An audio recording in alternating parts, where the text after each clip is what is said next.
যে মুভির জন্য এতদিন অপেক্ষা করেছিলেন, অবশেষে সেই প্রতীক্ষিত মুভির এক্সপ্লেনেশন নিয়ে আপনাদের সামনে হাজির হয়েছি। যে কথা বলছি প্রভাসের কালকি মুভির কথা। आपने अपनी घर में एक भगवान को स्थान दिया है, मैं वो जानूंगा।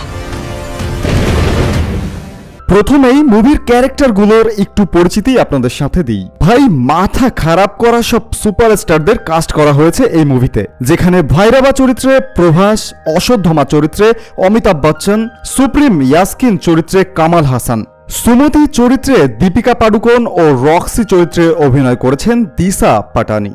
মুভিতে আরও উপভোগ করতে পারবেন কলকাতার মারাত্মক লেভেলের অ্যাক্টর শাশ্বত চ্যাটার্জির চরিত্র। ফিউচারিস্টিক অ্যাকশন মুভি লাভারদের জন্য একটি মুভিটি শুরু করার আগে এখনো যারা আপনারা আমার চ্যানেলটিকে সাবস্ক্রাইব করেননি, প্লিজ একটু সাবস্ক্রাইব করে দিবেন।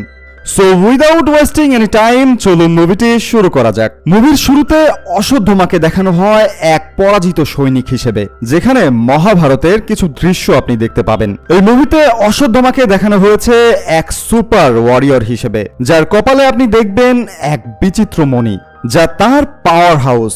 মহাভারত অনুসারে এই অশ্বত্থমা হাজারো বছর ধরে এই পৃথিবীতে জীবিত। পুরাণ অনুযায়ী 7 জন অমর চিরঞ্জীবীদের ভেতর তিনি একজন।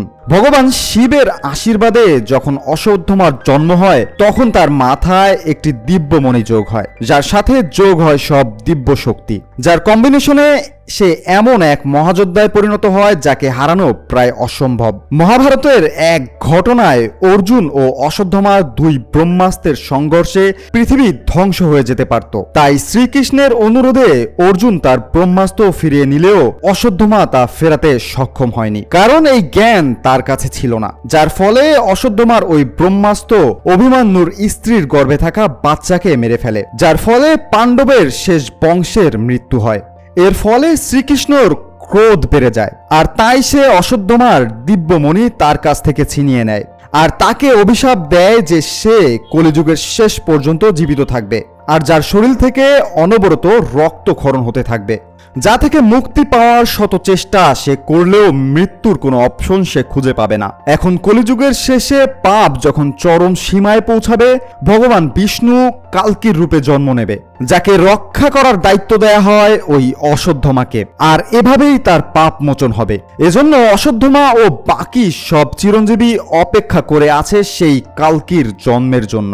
আজ থেকে 700 বছর পর এক ফিউচারিস্টিক দুনিয়া দেখানো হয়েছে, যেখানে সমস্ত পাপাচারের মাঝে জন্ম হবে সেই অবতার কালকির, যেখানে মানুষ বিজ্ঞানের সাহায্যে পৌঁছেছে এক ভিন্ন উচ্চতায়, যেখানে দেখানো হয়েছে ভগবানের কনসেপ্ট শেষ হয়েছে। তাই তারা মুভির এমন এক ভিলেনকে পূজা করছে যে একরকম এআই ডেভেলপড সুপার পাওয়ার। ঘটনার শুরু 2898 AD, যা মহাভারতের ঘটনার 6000 বছর পরের ঘটনা। এমন এক বিশ্বকে দেখানো হয়েছে যেখানে সবকিছু ধ্বংসপ্রায়, যার ভিতর অবশিষ্ট আছে মাত্র একটি শহর যার নাম কাশী, আর যেখানে রাজত্ব করছে সুপ্রিম লিডার ইয়াসকিন, যাকে অভিহিত করা হয়েছে কালী নামে, যেখানে বানানো হয়েছে এক মেগা স্ট্রাকচার যাকে বলা হয় কমপ্লেক্স।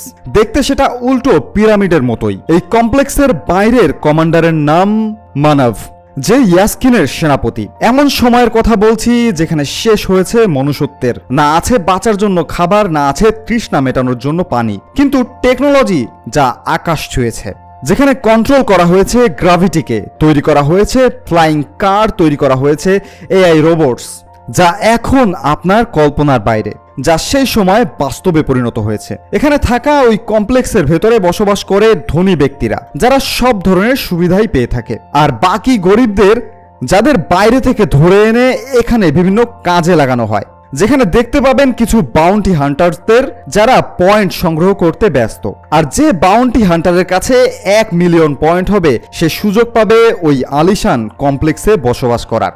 সেখানে এমন এক স্ক্যানার দেখানো হয়েছে যার ফলে আপনি ওই ব্যক্তির সব ডেটা দেখতে পাবেন, তার সম্পূর্ণ ডিটেইলস, যেমন সে কি করে বা করতে সক্ষম, কত সম্পদের মালিক সে, এভরিথিং।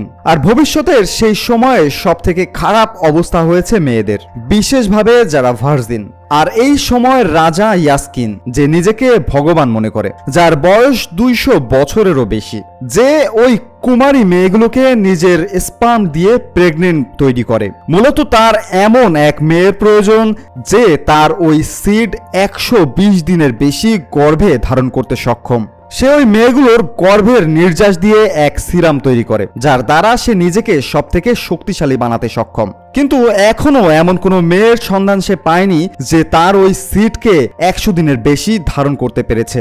আসলে ব্যাপারটা এমন হয় যে ওই মেয়ে মারা যায়, না হলে ওই বাচ্চাই মারা যায়। এখন এখানে বাউন্টি হান্টার্স যারা ওই পয়েন্টসের জন্য ওই কুমারী মেয়েগুলো তথা ছোট মেয়েগুলোকে খুঁজে বের করে আলাদা করে, যেখানে সব হান্টার্সদের একটাই লক্ষ্য, যেভাবেই হোক 1 মিলিয়ন পয়েন্টস বানিয়ে ওই সুখের স্বর্গে তাদেরকে ঢুকতে হবে। এবার মুভিতে এক ভয়ঙ্কর দৃশ্য দেখানো হয় যে ওই মেয়েগুলোকে দিয়ে আসলে তারা কি করে, আসলে প্রসেসিংটা কেমন হয়। প্রথমে তাকে প্রেগনেন্ট বানানো হয়, যার বয়স হয় 90 দিন। এরপর এক ত্রিভুজ চেম্বারে তাকে শোয়ানো হয়, যেখানে এক সেকশন পাইপ সংযুক্ত করা হয় তার গর্ভের সাথে, যা দিয়ে ওই সিরাম নির্যাস তোলা হচ্ছে। আর এই প্রক্রিয়া শেষে ওই মেয়েকে ফেলে দেওয়া হয় জ্বলন্ত আগুনের চেম্বারে, যার নাম দেওয়া হয়েছে ওয়েস্ট।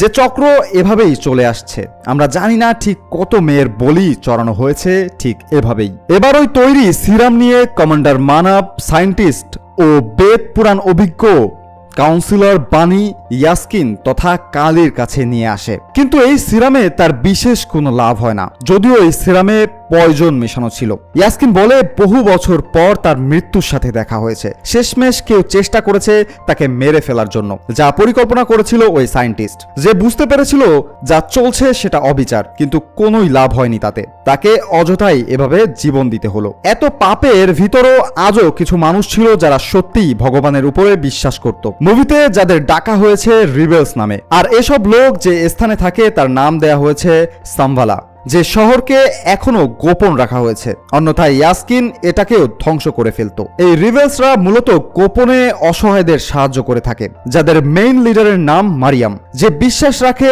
সব অবতারের উপর। তার বিশ্বাস একদিন কালকি আসবে আর সব অন্যায় অত্যাচার বন্ধ হবে। মুভির শুরুতে এমন কিছু লোকদেরকে দেখানো হয় যাদের কাশিতে নিয়ে আসা হচ্ছে, যে দায়িত্ব পালন করছে কিছু বাউন্টি হান্টার্স, যাদের দিয়ে কাজ করানো হবে অন্যথায় বিক্রি করা হবে। যার মধ্যে এমন এক বাচ্চা ছিল যে নিজেকে ছেলে বলে দাবি করে, যে আসলে মূলত এক মেয়ে ছিল, কারণ সে জানে যে মেয়ে পরিচয় দিলে তার কি হবে। সেখান থেকে সব মেয়েদের আলাদা করা হয়, কিন্তু কোনো একভাবে ওই বাচ্চা মেয়েটা সেখান থেকে পালাতে সক্ষম হয়। আর এখানেই দিভিয়া নামের এক রিবেলসকে দেখানো হয়, যার চরিত্রে অভিনয় করছেন মৃণাল ঠাকুর, যার কাছে এক ব্যক্তি সেই অশুদ্ধমার মণিকে নিয়ে আসে, কারণ দিভিয়া এখন গর্ভবতী। আর সেই সময়ে এটা বিশ্বাস করা হতো যদি কালকি ভগবান এই মণির আশেপাশে থাকে তাহলে এই মণি জ্বলে উঠবে, কিন্তু এমন কিছুই হয়নি, মানে তার গর্ভের শিশু সেই অবতার ছিল না। আর ঠিক সেই মুহূর্তে কিছু বান্টি হান্টার্স তাদের সেখান থেকে ধরে ফেলে, আর ওই মণি সেখানেই কোথাও ছিটকে পড়ে যায়। আর সেই মেয়ে বাচ্চাটা সেখান থেকে সেটাকে উঠিয়ে নিয়ে পালাতে শুরু করে, যার পেছনে এক রোবট তাকে ধাওয়া করতে থাকে। ওইদিকে দিভিয়া আর সেই রিবেলকে পেশ করা হয় কমান্ডার মানবের সামনে, যেখানে মানব প্রজেকশনের মাধ্যমে মারিয়ামের সাথে কথা বলে। সে বলে যে সে যদি ওই সামভালার লোকেশন তাকে দেয় তাহলে এই দুজনকে সে ছেড়ে দেবে, যা আসলে ছিল এক মিথ্যা প্ররোচনা। তাই দিভিয়া তাকে জানায় এমন কিছুই হবে না, সে বরং মৃত্যুকেই বেছে নেবে।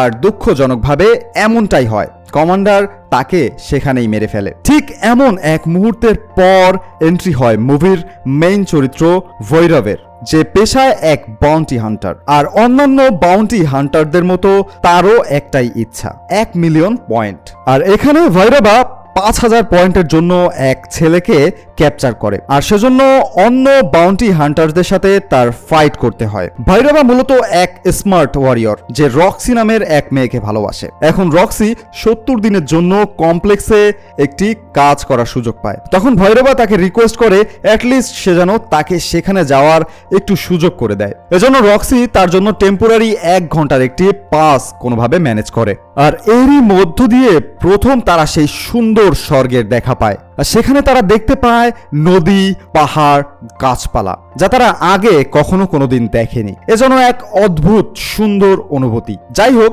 এক পর্যায়ে ভৈরবার আচরণে এক গার্ড তাকে সেখান থেকে বের করে দেয়, যার পর সে এক বারে গিয়ে ড্রিঙ্কস করতে থাকে আর ওই কমপ্লেক্সের কথা চিন্তা করতে থাকে, যেখানে যাওয়াই তার একমাত্র উদ্দেশ্য। এবার ওই রোবটকে দেখানো হয় যে ওই বাচ্চাটার পিছু করছিল। বাচ্চাটা একটা ভাঙাচোরা শিব মন্দিরে গিয়ে লুকিয়েছিল। ঠিক সেখানেই আমরা দেখা পাই সেই চিরঞ্জীবী অশ্বত্থমার, যে ওই বাচ্চাটাকে সেখান থেকে রক্ষা করে। ওই বাচ্চাটা অশ্বত্থমাকে ওই মণি দেখায়, যা তখন জ্বলছিল। তার মানে কালকি অবতারের জন্ম হয়ে গেছে কোনো এক গর্ভে। জি হ্যাঁ, ইয়াস্কিনের ল্যাবের এক মেয়ে, যে ইয়াস্কিনের ওই সিটকে 5 মাসের বেশি গর্ভে ধারণ করে ফেলেছে, যার নাম সুমতি, যে রোলে অভিনয় করেছে দীপিকা পাডুকোন। এখানে তাকে তারই এক কলিগ ফাঁসিয়ে দেয়, যার ফলে তাকে সেই ত্রিভুজ চেম্বারে আনা হয় আর সেখানে চালু করা হয় সেই সিরাম তৈরির প্রক্রিয়া। কিন্তু সে কোনো একভাবে সার্ভাইভ করে যায়। এক ফোঁটা সিরাম সেখানে এক্সট্রাক্ট করা সম্ভব হয়। তারপরেই সেই মেশিন নষ্ট হয় আর সব ইলেকট্রিসিটি চলে যায়। ওই মুহূর্তে ওই কমপ্লেক্সে থাকা মহাভারতের এক ব্রহ্মাস্ত্র তারা খুঁজে পায়, যা ছিল অর্জুনের ধনুষ, যা আচমকা অ্যাক্টিভ হয়ে যায়। কিন্তু কেউ সেটাকে টাচ করতে সক্ষম হচ্ছে না। কাউন্সিলর বানি সেটাকে ধরার চেষ্টা করলে সে এক ঝাটকায় প্রায় 20 ফিট দূরে ছিটকে পড়ে। আর এখানেই দেখানো হয় লিলি নামের এক মেয়েকে, যে মূলত রেভেলস গ্রুপের এক সদস্য ছিল, যে সুমতিকে সেখান থেকে বাঁচানোর চেষ্টা করে। ওইদিকে অশ্বত্থমা সেই মণিকে ধারণ করতে সক্ষম হয়। তার মানে সে এখন ওই অভিশাপ থেকে মুক্ত, যার দায়িত্ব কালকি অবতারের মাকে রক্ষা করা, মানে সুমতিকে। ওইদিকে সুমতি এক টানেল থেকে কমপ্লেক্স থেকে বাইরে যাওয়ার চেষ্টা করে, কিন্তু সেখানে চারিদিকে সে সব আগুনের সেন্সর দেখতে পায়। সে ভয় পেয়ে যায়, কিন্তু এখানে ভগবান শ্রীকৃষ্ণ তাকে বাঁচায়। সব গার্ড আগুনে পুড়ে গেলেও সুমতির কিছুই হয় না সেই আগুনে। অপরদিকে ভৈরবার সাথেও অস্বাভাবিক কিছু ঘটতে দেখা যায়। তার কাছে কৃষ্ণর এক মূর্তি এসে পড়ে, যাকে সে সামলে নেয়, যার মধ্য দিয়ে সে নিজের ভেতর কিছুটা অন্যরকম ফিল করতে থাকে। এবার লিলির রিভেলস বন্ধুরা ওই টানেলের বাইরে অপেক্ষায় ছিল, কিন্তু লিলি সুমতিকে বাঁচাতে নিজের জান সেখানে কুরবান করে দেয়। আর সেখানে থাকা আরো একজন সুমতিকে সামভালার উদ্দেশ্যে নিয়ে যেতে থাকে। মুভির বাকি অংশের এক্সপ্লেনেশন পাওয়ার জন্য চ্যানেলটিকে এখনই সাবস্ক্রাইব করুন, কারণ বাকি অংশের এক্সপ্লেনেশন কিছুক্ষণের মধ্যেই আপলোড করা হবে।